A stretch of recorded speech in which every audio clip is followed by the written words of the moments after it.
Long time no listen or see or whatever. Thought I'd come on here after my unbelievably accredited first video on YouTube, titled My Pressure Washer. I don't even remember what I said, right? Anyway, I am on a mission tonight. I am putting bandit signs up. A pretty simple task, but some make it difficult. I do believe these, there's some individuals looking at me smoking cigarettes at the gas station. One looks like a worker, the other looks like a patron, so there's some concern there what type of relationship that worker has with the patron. But beside the point, bandit signs. How to do them and how to do them efficiently. You need to use all of these massive companies like Walmart, as you can see here. You need to use all of these massive companies like Dairy Queen to your advantage, right? All these geniuses and multi-millionaire marketing individuals for these giant corporations have done all of the hard work of brand recognition. So what you need to do is you take advantage and essentially steal their customers from them. I'm just kidding. But really steal them from them. Unconsensually steal them. The whole goal is to use their marketing they've put into place for hundreds, maybe not hundreds, but decades of work. You need to steal it with your very poorly made bandit sign that you put together on your iPhone that's too old to even update, right? You want to steal their likeness. You get the point, right? Okay. So tip number one when it comes to bandit signs. I don't know how many tips I've already given, but we're going to pretend like haven't given any yet. Do it at nighttime, if at all possible. Why?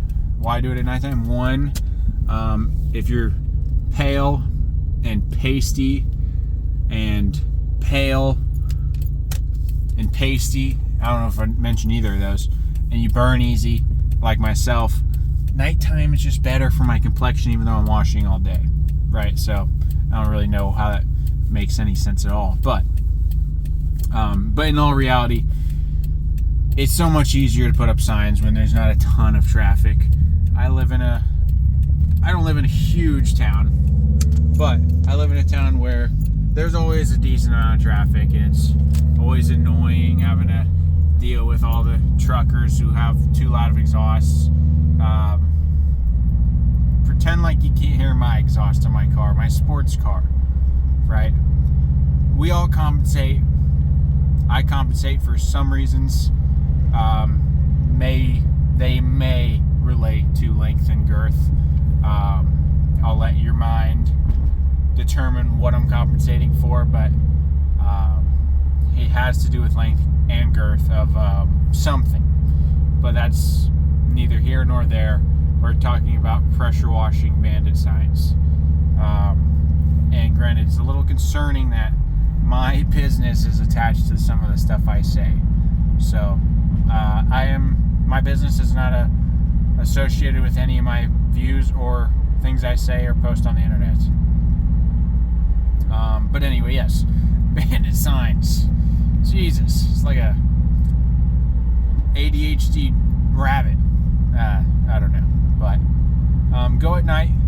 Put them up at night. Put them up at high traffic intersections, busy areas like near a Walmart or mall or Starbucks,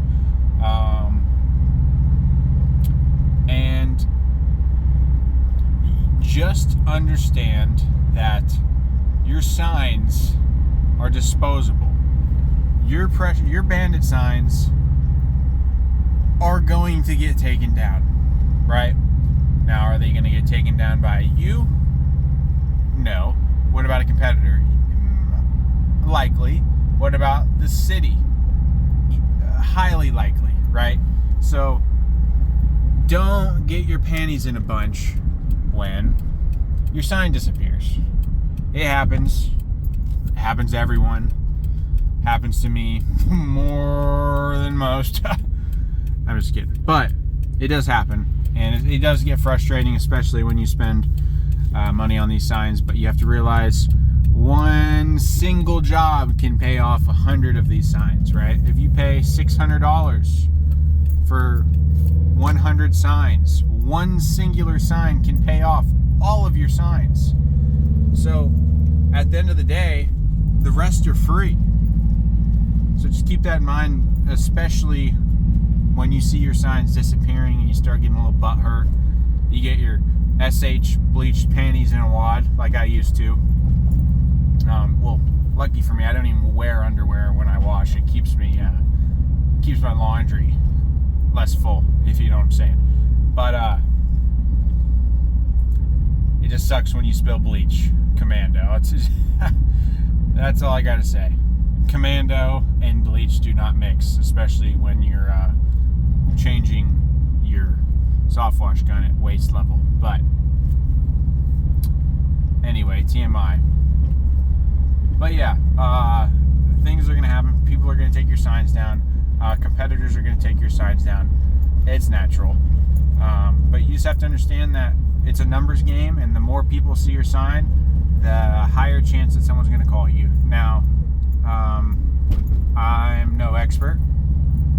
I'm also probably an idiot, if we're being honest. But I've made tens of thousands of dollars just from yard signs alone, which doesn't actually make me an expert at all. It just means I can stab them in the ground. When you design your yard signs, there's hundreds of fucking videos out there telling you how to do it, but don't go over the top with them. I mean, there's no point. Have you ever tried to read a sign that has a ton of shit on it?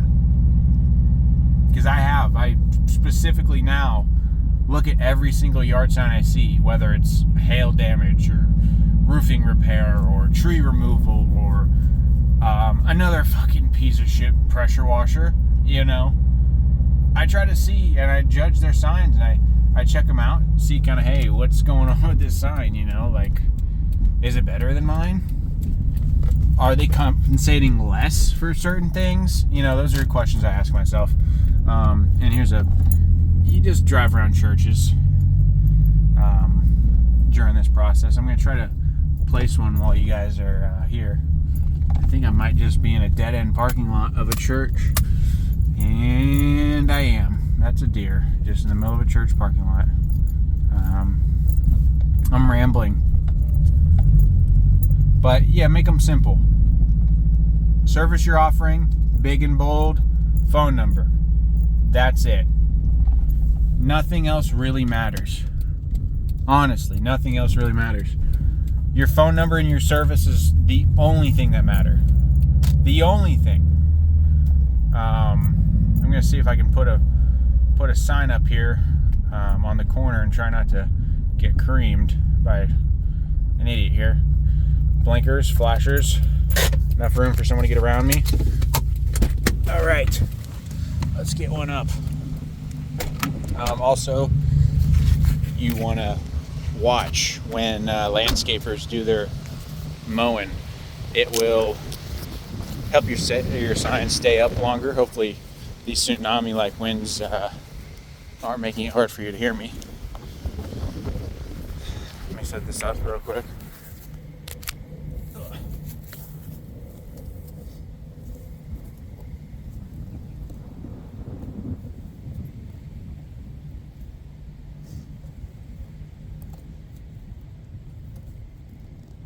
Come on, you bitch. Perfect. Now that my identity has been compromised, all of you can slander my name and my business. But I'm getting in my inconspicuous car. This just is proving why it's far better to do it at night. This intersection during the day, I would have probably seen about 12 people I know, a couple baby mamas I've been avoiding, and a couple teachers. Anyway, I'm just rambling and I suck at making videos. But just keep these simple, keep them easy. As you can see here, as you can't see actually at all, my sign's right there. Now, I purposely position them at an angle at a busy intersection so multiple lanes of traffic can see it. I do have two-sided signs. The two-sided signs allow for visibility and more use out of one sign. So instead of having two signs at one intersection, you get more bang for your buck with just having one sign at one intersection, because it is seen by two lanes. Pretty self-explanatory. Jesus, Keegan, stop rambling. As you saw from earlier, if you did see anything, if my poor camera ship showed you anything at all, you saw I was wearing dark clothing. Now, that's so if I do come in contact with another vehicle, they can't see me and they may hit me. That's one plus. Two, you feel more like a ninja, right? You almost feel, I feel like a ninja, honestly. Sometimes I even go with face paint. Now, that can get a little, controversial with some of our, we all know why you can't paint your face black. I don't need to go into detail. Now, I do have some indigenous blood in my heritage, so I get some sort of pass, and not the pass you guys are thinking of. I get the face paint pass for like tribal shit. I also have a tramp stamp that is tribal, but that's actually has nothing to do with bandit signs, and I don't think this video really is helping anyone, to be quite honest. But it's probably helping my parents disown me even more than they already have. But again, everyone who finds this, all probably 43 of you, don't slander my name. My personal beliefs don't represent my business, even though I own and operate my business. They don't represent my business, okay? I think you guys have heard enough. If you have any questions about bandit signs, how you make them, how not to ramble while you drive and talk to yourself, I wouldn't ask me about either of those. Granted, my signs are pretty cool. As cool as they can get, right? But yeah, I'll talk to you guys later. Hopefully none of you got motion sick or developed some sort of terminal illness of some kind while watching my video. But if you didn't, then I'm glad you stuck around for these painful minutes that you could have done literally anything else with your life. But thank you.